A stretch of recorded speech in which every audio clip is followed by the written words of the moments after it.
நம்பகமான செய்திகளுக்கு நம்பிக்கை. வணக்கம். முதலில் முதன்மை செய்திகள். ரஷ்யாவிற்கு எதிராக மேற்கு நாடுகளுடன் இணைந்து செயல்படவில்லை.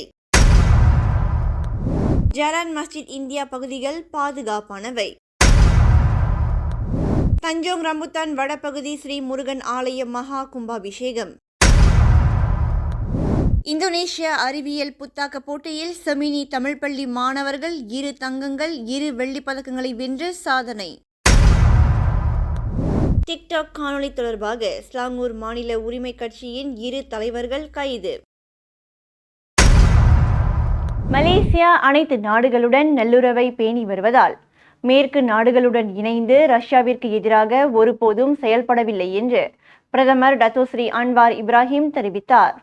ரஷ்யாவிற்கு தனது 2 நாள் பணி பயணத்தை நேற்று முடித்த அன்வார் மலேசியா பிரச்சினையை மேலும் சிக்கலாக்க விரும்பவில்லை என்று அவர் கூறினார். மலேசியா ரஷ்யாவிற்கு எதிராக மேற்கு நாடுகளுடன் இணைந்து செயல்படுவதால் யாருக்கும் நன்மை அளிக்காது என்றும் அவர் தெளிவுபடுத்தினார். மேலும் அமெரிக்கா, சீனா ஆகிய நாடுகளுடனான ஒத்துழைப்பை போல் ரஷ்யாவுடனும் மலேசியா தனது ஒத்துழைப்பை வலுப்படுத்தும் என்பதை பிரதமர் அன்வார் இப்ராஹிம் உறுதிப்படுத்தினார். கிழக்கு பொருளாதார மன்றத்தில் நேற்று பேசிய அன்வார், மற்ற நாடுகளை தாக்கும் இராணுவ கட்டமைப்பை மலேசியா ஒருபோதும் ஆதரிக்காது என்றும் கூறினார். ஜலான் மஸ்ஜித் இந்தியா அதன் சுற்றுவட்டார பகுதிகள் யாவும் பாதுகாப்பானவை என்று Kuala Lumpur mayor Datuk Seri doctor Maimunah Mohamad Sharif கூறினார். ஜலான் மஸ்ஜித் இந்தியா பகுதியில் எந்தவொரு வர்த்தக நடவடிக்கைகளும் நிறுத்த கோலாலம்பூர் மாநகர மன்றம் ஆணையிடவில்லை என்று அவர் தெரிவித்தார். நில அமிழ்வு ஏற்பட்ட பகுதிகள், விஸ்மா யாக்கினை நோக்கி காவல் நிலையத்திற்கு செல்லும் வழிகள் யாவும் தற்போதைக்கு மூடப்பட்டுள்ளன. மேலும் சீரமைப்பு பணிகள் மேற்கொள்ளப்பட்டு வருகின்றன என்று அவர் குறிப்பிட்டார். கடந்த ஆகஸ்ட் 23ஆம் தேதி இந்தியாவை சேர்ந்த விஜயலட்சுமி என்ற மாது நில அமிழ்வில் புதையுண்டு மரணமடைந்தார்.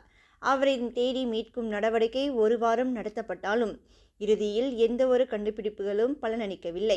இந்த சம்பவத்தை அடுத்து ஜலான் மஸ்ஜித் இந்தியா பகுதிக்கு மக்கள் கூட்டம் வெகுவாக குறைந்தது. மேலும் அந்த பகுதியில் உள்ள வர்த்தக நடவடிக்கைகளும் வெகுவாக பாதிக்கப்பட்டன. பேரா தஞ்சோங் ரம்புத்தான் வடபகுதியில் அமைந்துள்ள ஸ்ரீ முருகன் ஆலயத்தின் மகா கும்பாபிஷேக விழா வரும் செப்டம்பர் 16ஆம் தேதி திங்கட்கிழமை காலை மணி 9:15க்கு ஆலயத்தின் சிறப்பு பூஜையுடன் நடைபெற உள்ளது.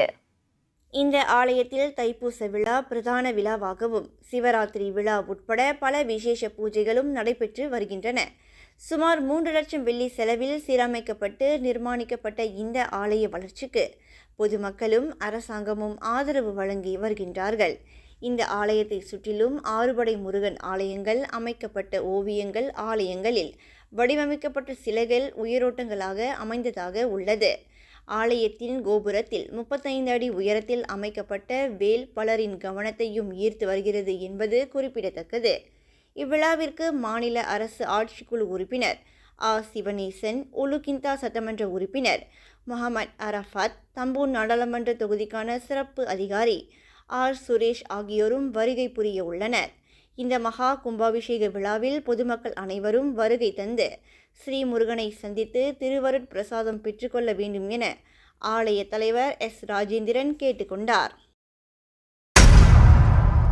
2024ஆம் ஆண்டுக்கான இந்தோனேசிய அறிவியல் புத்தாக்க விழாவில் செமினி தமிழ் பள்ளியின் மாணவர்கள் 2 தங்கம் 2 வெள்ளி மற்றும் சிறந்த படைப்புக்கான விருதுகளை வென்று சாதனை படைத்துள்ளனர் என்று பள்ளியின் தலைமை ஆசிரியர் கூன் நெடுஞ்செழியன் தெரிவித்தார்.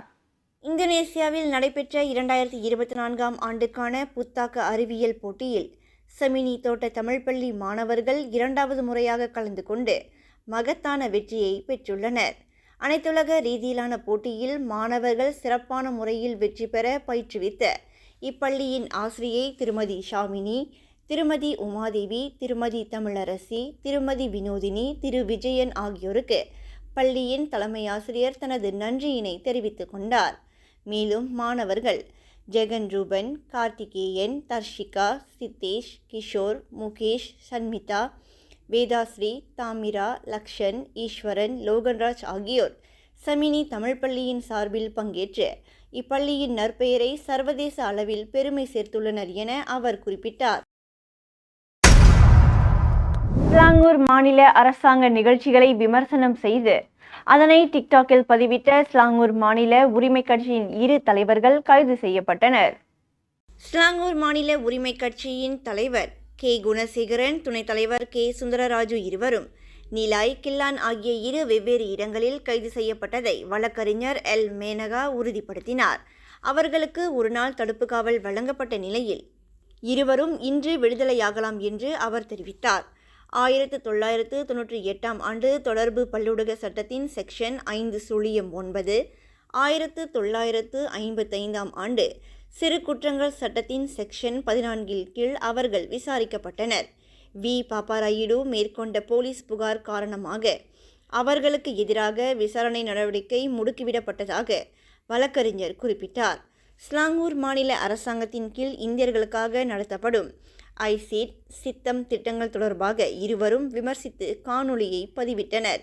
இந்நிலையில் உரிமை கட்சியை சேர்ந்த 2 தலைவர்களின் கைது நடவடிக்கைக்கு உரிமை கட்சியின் தலைவர் பேராசிரியர் டாக்டர் பி. ராமசாமி கண்டனம் தெரிவித்துள்ளார். இதனுடன் நம்பிக்கை செய்திகள் நிறைவடைகின்றன. மலேசியா உட்பட அனைத்து செய்திகளையும் உடனுக்குடன் தெரிந்து கொள்ள நம்பிக்கை ஊடகத்துடன் தொடர்ந்து இணைந்திருங்கள். வணக்கம்.